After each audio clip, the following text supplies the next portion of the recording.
তোমরা এই মাহফিল সাজানোর কারণে আমার আল্লাহ তোমার অন্য কোনো ইবাদত কবুল করবে কিনা জানি না, হয়তো নবীর মিলাদুন নবীর মাহফিলের উসিলায় তোমাদেরকে মাফ করে দিবে, গৌসে পাকের ফাতিহার মাহফিলের উসিলায় তোমাদেরকে মাফ করে দিবে।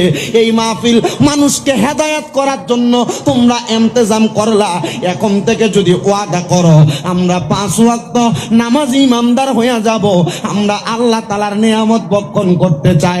আপনারা যাদের জবান আছে তাদের কাছে আমার দাবি আছে, আপনারা বলেন ইমামদার হইয়া যদি মারা যায় আমার আল্লাহ তাআলা জান্নাতের মতো বড় নিয়ামত দিতে পারে। এই বিশ্বাস আমরা সবার আছে না নাই? জবান খুলে বলেন না আছে না নাই? আল্লাহ ও গো আল্লাহ ক্ষমা করে দাও, মাফ করে দাও, বলেন আল্লাহ